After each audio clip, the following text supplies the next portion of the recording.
कहा कि अभी अपने पास ये प्रमुख लक्ष्य है। और हम लोग भी प्रतिदिन क्या कहते हैं?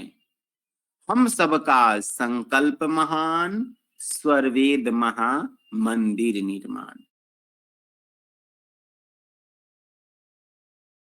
जरा विचार करें, कितना अद्भुत अद्भुत नारा है। स्वरवेद महामंदिर का निर्माण हो रहा है, ये कोई अचानक नहीं हो रहा है। अमर सदगुरुदेव भगवान की भविष्यवाणी है और लाखों लाख जीवों का कल्याण होने वाला है इस महामंदिर से। आपको मालूम होगा कि प्रत्येक वर्ष 5 करोड़ लोग दर्शन करने वाले हैं। कहां? जहां स्वरवेद महामंदिर धाम है।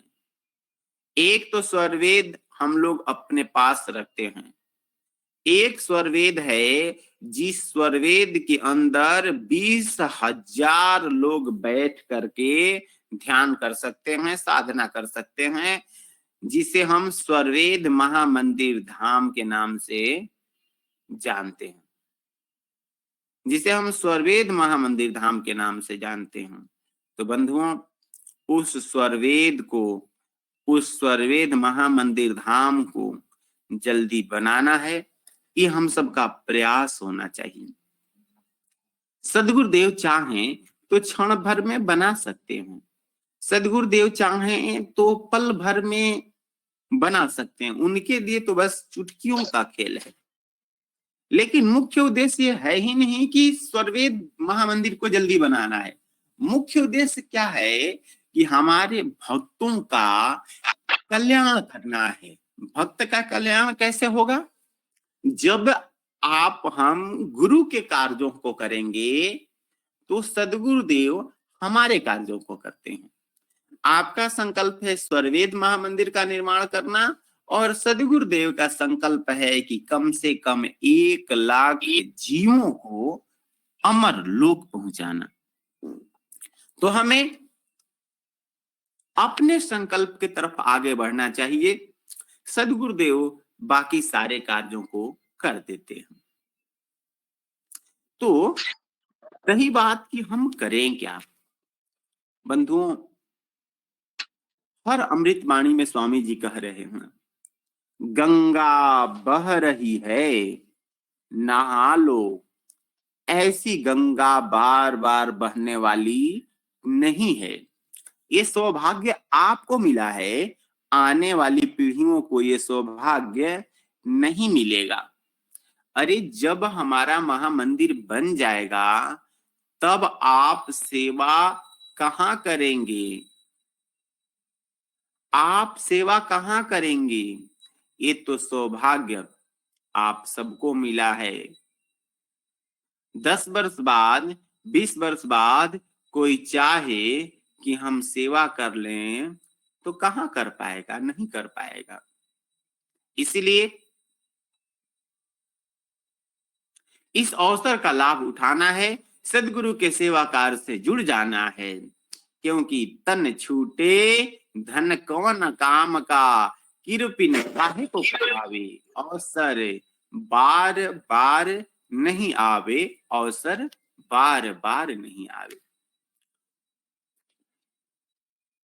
सभी सेवाओं का अपना एक महत्व है, होना भी चाहिए, लेकिन सबसे प्रमुख सेवा क्या है?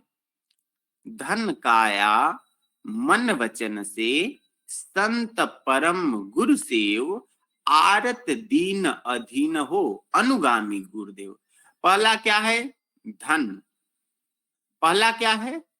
धन। धन की सेवा क्यों जरूरी है? क्योंकि धन की सेवा करने से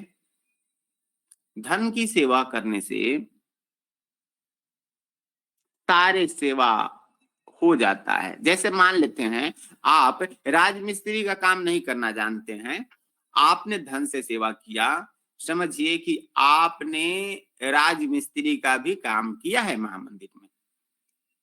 एग्जाम्पल के तौर पर आप एक सरकारी शिक्षक हैं, आपकी सैलरी लगभग 50,000 है। जिसमें आपको 24-25 दिन ड्यूटी करना पड़ता है, यानी प्रतिदिन आपको 2000 रुपया मिल रहा है। एक राजमिस्त्री का लगभग एक दिन का चार्ज लगता है 400 से 500 रुपए।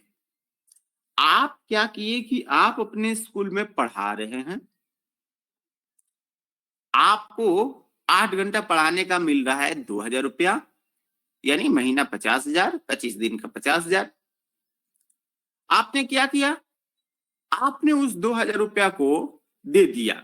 आपने जिद नहीं किया कि मैं जबरदस्ती जाकर के सर्ववेद महामंदिर में ईंट की जुड़ाई करूंगा या प्लास्टर करूंगा। आपने क्या किया, आपने दे दिया। विचार करें कि आपके पैसे से अच्छा से अच्छा चार चार चार राजमिस्त्री आ जाएंगे, कितना अच्छा होगा।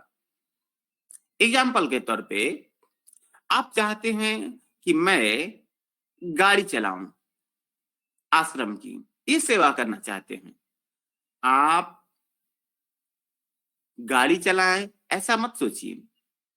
अगर आपको चलाने आता है अति उत्तम, नहीं आता है आप सोचिए कि मैं क्या कर सकता हूं। आप धन से सेवा करेंगे, अच्छे से अच्छे ड्राइवर रखे जा सकते हैं। अगर आपने महामंदिर के लिए ये निर्णय लिया है कि मैं अपनी सेवा को लगाऊंगा, मैं वहां पर भूमि लूंगा या मूर्ति में सहयोग करूंगा, या जो भी आपने सेवा किया है कि निर्माण में सहयोग करूंगा, कुछ भी समझिए कि आप हर पल प्रतिपल पल पल सेवा कर रहे हैं। यानी कि आप पढ़ा रहे हैं स्कूल में, आप कर रहे हैं खेती, आप चला रहे हैं दुकान, अपना बिजनेस व्यापार, लेकिन उसके साथ साथ आपकी सेवा हो रही है, क्योंकि काम कर रहे हैं अपना और उसका जो फल मिल रहा है वो लगा रहे हैं कहाँ, सेवा में। तो आपको क्या मिलेगा, सेवा का ही फल मिलेगा, सेवा का ही फल मिलेगा। इसीलिए कहा गया है कि धन की सेवा प्रमुख सेवा है। आप जानते होंगे अमर हिमालय योगी सदगुरुदेव कहते थे कि धन नहीं चाहिए, सेवा नहीं ली जाती थी। ए लक्ष्मी आप जाइए, अभी आपका सम्मान नहीं होगा। आपका सम्मान कब होगा, तीसरी पीढ़ी में होगा, क्योंकि उस समय निर्माण का कार्य होना हो, निर्माण का कार्य होता रहेगा, इसलिए उस समय सम्मान होगा। बंधुओं, आज सदगुरुदेव आवाहन कर रहे हैं कि ये सदगुरु के नाद पुत्रों जग जाइए और सेवा के कार्यों में लग जाइए। हम आज नहीं सचेत हुए तो फिर तो अवसर चला ही जाएगा। हम महामंदिर के निर्माण में विशेष रूप से बढ़ चढ़ करके आगे आए अथवा न आए, सर्ववेद महामंदिर तो अपने निर्धारित समय पर शुभारंभ हो जाएगा, आना जाना दर्शन करना सब चालू हो जाएगा जनमानस के लिए, यानी सर्ववेद महामंदिर का दिव्य भव्य उद्घाटन हो जाएगा।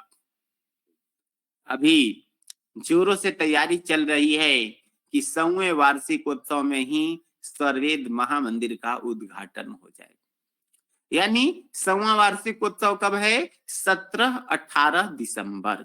यानी अब तो साल भर भी नहीं है, साल भर से भी कम है। हमें इस अवसर को पहचानना है। अपना काम बाद में भी हो सकता है, 5-7 महीना बाद भी अपना काम किया जा सकता है, लेकिन अभी सदगुरु का कार्य करना जरूरी है, अभी महामंदिर का कार्य करना जरूरी है। अगर हम अभी महामंदिर के कार्य कर लिए तो जीवन भर के लिए हमें खुशियां मिलेगी, अनंत काल तक के लिए प्रसन्नता मिलेगी। नहीं तो इस अवसर से चुके तो समझिए कि इसकी भरपाई कभी नहीं हो सकती, कभी नहीं हो सकती। सेवा सदगुरुदेव क्यों लेते हैं, आपको तपाने के लिए, आपको बताने के लिए, आपको लखाने के लिए, आपको अनुभव कराने के लिए सेवा सदगुरुदेव लेते हैं कि आप